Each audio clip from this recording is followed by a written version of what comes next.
49,000 Americans ప్రతి సంవత్సరం fentanyl అనే డ్రగ్ వల్ల చనిపోతున్నారు. అండ్ ఈ ఇష్యూలో సడన్గా భారత్ని ఇన్వాల్వ్ చేస్తున్నారు. మెడికల్ ఫీల్డ్లో ఫెంటనిల్ని ఎక్స్ట్రీమ్ పెయిన్ ఫేస్ చేస్తున్న క్యాన్సర్ పేషెంట్స్ కానీ పోస్ట్ సర్జరీ పేషెంట్స్ కానీ ట్రీట్మెంట్లో వాడతారు. కానీ ఈ ఫెంటనిల్ హెరాయిన్ అనే డ్రగ్ కంటే 30 to 50 times stronger. And even 2 milligrams fentanyl ఒక మనిషి ప్రాణం తీయచ్చు.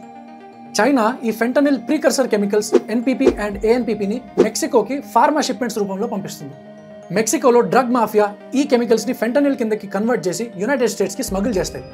United States FBI director Kash Patel ఒక పాడ్కాస్ట్లో ఇండియా త్రూ ఈ ఒక ప్రీకర్సర్ మాలిక్యూల్స్ని అమెరికాకి లార్జ్ ఫార్మా షిప్మెంట్స్లో దాచిపెట్టి పంపిస్తున్నారని ఆరోపించారు. ఇదంతా చైనా అమెరికన్ యూత్ని క్రిపుల్ చేసి వాళ్ళని డ్రగ్ అడిక్ట్స్ కింద మార్చడానికి వాడుతున్న గేమ్ ప్లాన్ అని మిస్టర్ పటేల్ అన్నారు. 2024-2025 మధ్య భారత్ 25,000 కోట్లు విలువ చేసే ఫెంటనిల్ షిప్మెంట్స్ని సీజ్ చేసింది. భారత్కి సంబంధించిన narcotics control bureau and customs department అమెరికాకి సంబంధించిన FBIతో పాటు జాయింట్ ఆపరేషన్స్ చేసి ఈ ఫెంటనిల్ నెట్వర్క్ని నిర్మూలిస్తున్నారు. మరి భారత్ ఏం చేయాలి? ఈ ANPP అండ్ NPP ప్రీకర్సర్ మాలిక్యూల్స్ని ఎక్స్పోర్ట్ అవ్వడాన్ని టైటింగ్ చేయాలి అండ్ స్మగ్లింగ్ రింగ్స్ని ఆపాలి. ఈ ఇష్యూ పైన ఫర్దర్ అప్డేట్స్ కోసం ఫాలో అవర్స్.